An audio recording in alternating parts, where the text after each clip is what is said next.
We're so happy that you're all here and having a great time. And it just gets better and better and better. So next, Ingrid is going to tell a story in words that I cannot pronounce. So I'll let her introduce herself. Oh yeah, Mama Alitijd. So it's 1980 something. We're at the Fleetwood Community Pool in Fleetwood, Pennsylvania, town of 3,000. I'm at my swim meet, and I'm standing on the diving block, and I hear the gun. I hear, on your mark, get set, and the gun goes, and I dive in the water. I'm a teenager, so I have 4 laps to swim. I swim butterfly. So I take my 2 strokes of butterfly, and I come up for air, and at the end of the lane is a wild, red-headed woman yelling, "Come on, Inky, you can do it! You can do it, Inky!" And I go back under for my 2 strokes, and I come up for my breath, and she's still there. She's saying, "You can do it, Inky, you can do it!" And she stays there until I got touch with my 2 hands, and then she disappears. And I go for my second lap, and I take my 2 strokes, and I come up for air, and she's not there. And I take the next 2 strokes, and I come up for air. There she is again. "Come on, Inky, you can do it! You can do it!" And I really believed her. I believed that I could do it.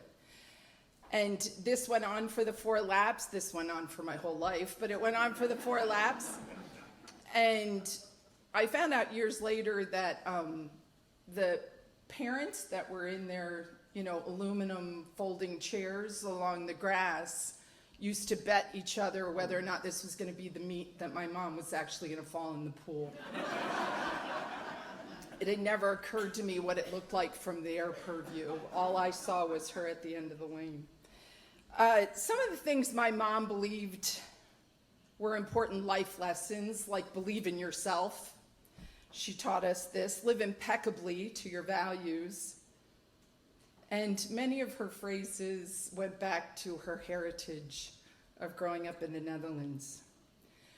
So she had some Dutch phrases around the house, and one was "put voor 3 dubbeltjes," which really sounded like she was cursing. But it actually literally translated means pot for 3 dimes, which makes no sense whatsoever. But we knew Mom had stubbed her toe. If we heard "pot voor 3 dubbeltjes," we just stepped a few steps back and knew something bad had happened. So Mom also would say things like "verschrikkelijk" or "rommel." And we knew those were bad words just by the intonation. It means like disgusting. Mom would say things like "oh, prachtig," or "heel mooi," or "gezellig." And those were wonderful words. Those were beautiful words because we could tell from the intonation. Mom used those words because she immigrated to the United States in 1951 when she was 21 years old. She did not speak any English when she got here, although she got really good. She practiced her English all the time. But when she immigrated, growing up in the Netherlands during World War II, her family really stuck to Baptist values. They were a very Baptist family, and Mom was very religious. And when I would have friends come visit the house, if somebody said, "oh my God," it didn't matter where we were in the house. My mom's voice would come from somewhere, and she'd say, "oh my who?" And they'd say, "sorry, Mrs. Heckman, it's oh my gosh." And she goes, "you know it." And you weren't going to break a commandment under her roof. So that was a big deal. But Mom did not drink. She did not smoke. She did not swear. She just had no vices. She took great care of herself. She was always healthy. And so the irony was not lost on us in 1997 when she was diagnosed with a grapefruit-sized tumor and she had ovarian cancer. But what she did those next 5 years was showed us, without telling us, about her deep faith. And so she just went after it. She really fought a good fight for us. But she was the one to console her own oncologist when he came in the room to say that it was over. She was like, you did all you could. I'm good. She was like, I'm going home. I'm going to die with hospice care, and it's going to be okay. And she showed that to us, and she did. So in 2002, she lost her battle to cancer.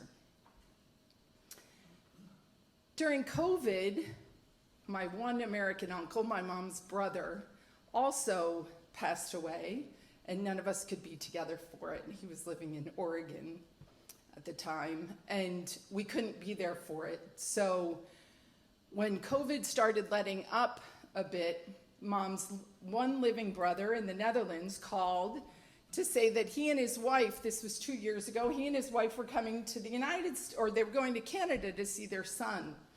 And so my husband and I said, we have a very humble home, but we said, hey, let's get everybody together. Let's get the cousins in Oregon, my sister and brother from Pennsylvania and New York. Let's just get everybody together. When Dutch people come, by the way, you roll out the red carpet and you wash your windows. So we were totally prepared. We were so excited, and it turned out to be a beautiful weekend. We had like 16, 20 family members having so much fun. The weather was incredible, and I'm sitting at the picnic table with my American aunt, my Dutch aunt and uncle, and my cousin, who is fluently bilingual, who lives in Canada, Dutch and English. And my aunt says, I was really surprised when I found out that the word klootzak, there's no children in here, are there? When I found out the word klootzak meant testicles. And I looked at her, I said, Aunt Norma, klootzak does not mean testicles. I said, klootzak means clumsy. And I'm explaining this to my Dutch relatives who are sitting across from me, and they're going like this. And my Canadian cousin just takes his phone, Google Translate right in front of me, and it says klootzak, testicles, scrotum, and a-hole. And I said, well, that's just not possible, because my mom called me klootzak all the time.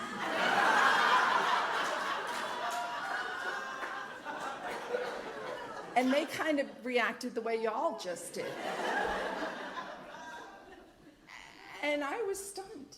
And so I turned around, and my sister was at the campfire with all the cousins, and she's in her 60s, by the way, and I yell, hey, Talea, what does klootzak mean? And she goes, klootzak? Proudly, she says, it means clumsy. And I said, no. Apparently, it means testicles. And she goes, no. She said, Mom called us klootzak all the time. And if on cue, and you were there, my brother comes walking out of the house happily, jauntily, not knowing his world is about to be shattered. And my sister yells, hey, Chris! And now everyone's eyes are on my brother. What does klootzak mean? And he goes, klootzak? It means clumsy. And everybody bursts out laughing.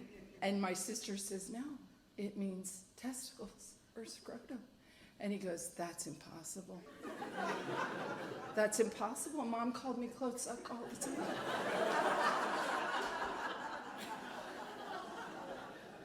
And I'm telling you, it was 2 years ago. I'm still not over it. It's going to be a lifetime. It's going to be a lifetime. So the lessons learned, stealing from Carrie, from this, there were some very important life lessons from this little event that my sister, brother, and I still, our earth has been shattered. One was, even the most perfect mothers apparently have their moments. A second one is, just don't look too closely at your heroes. And the last one is, if you're a first-generation American, Google Translate can be your friend. Or it can be your enemy. But I suggest you use Google Translate to find out what it is your mom is always saying. Thank you.